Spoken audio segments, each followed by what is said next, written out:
Alors, je voudrais voir comment exploiter la formule que l'on vient de voir, qui est écrite ici, là, que j'ai mis en gras. On va la mettre en jaune. Hop.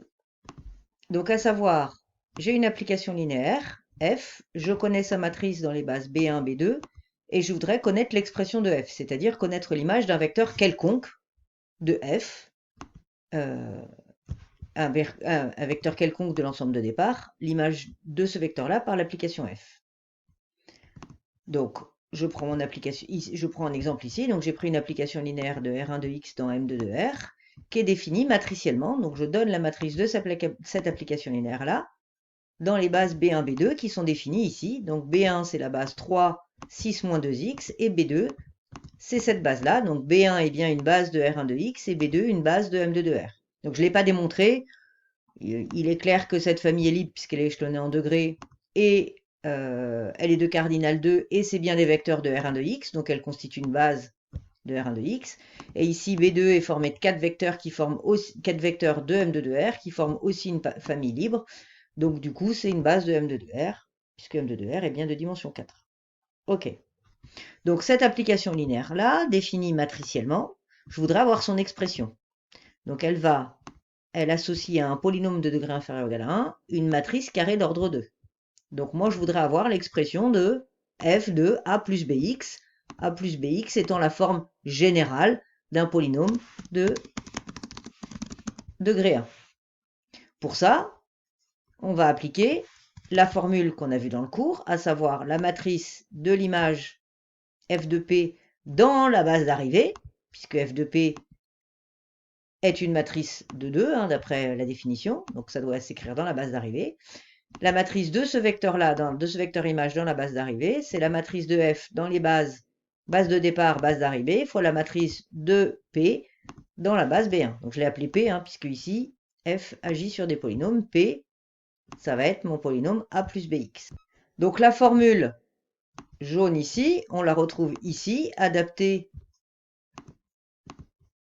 à mon application évidemment, où j'ai remplacé P par a plus bx, tout simplement.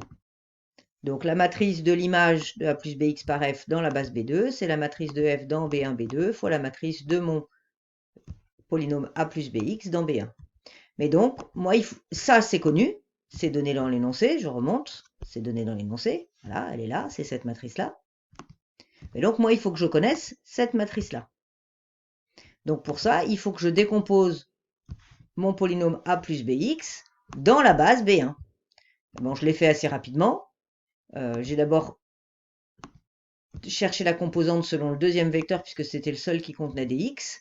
Donc si je veux avoir b ici, il faut que je multiplie ce vecteur-là par moins b sur 2. Donc comme ça, j'ai bien un bx. Je fais apparaître un moins 6b ici. Donc je vais compenser ici. Un moins 3b, pardon, moins 6b sur 2. Donc moins 3b. Donc je vais avoir plus 3b ici, comme ça les b disparaissent. Et a sur 3 fois 3, ça me donne du a. Et j'ai bien la décomposition. Donc les composantes de ce vecteur-là dans la base B1 sont moins b sur 2 et a sur 3 plus b, que je vais écrire matriciellement sous cette forme-là. La matrice de ce vecteur-là dans la base B1, c'est la matrice colonne, avec la première composante qui est a sur 3 plus b, la deuxième composante qui est moins b sur 2. Du coup, j'ai plus qu'à multiplier la matrice de f dans B1, B2 par cette matrice-là. Et si je ne me suis pas trompé dans les calculs, on obtient cette matrice une colonne et 4 lignes, qui correspond aux composantes de ce vecteur image dans la base B2. Mais la base B2, c'est la base formée de ces 4 matrices-là. Là. Donc on peut les mettre en couleur si vous voulez. Ça, c'est les vecteurs de B2. Tac. Celui-là, celui-là, celui-là et celui-là. Donc ça, c'est ma base B2. Et du coup, l'information que l'on a dans cette matrice-là, c'est les composantes de ce vecteur-là dans la base B2. Donc pour reformer ce vecteur-là, ce vecteur-là, f de a plus bx, il est égal à a sur 3 fois la première matrice, plus 2a sur 3 plus 3b fois la deuxième matrice, etc., etc. Et on obtient une matrice 4, 4 que je vous laisse remplir. Du coup, là, vous n'avez plus de difficulté. Vous remplissez la matrice aisément. Il suffit de faire du calcul matriciel.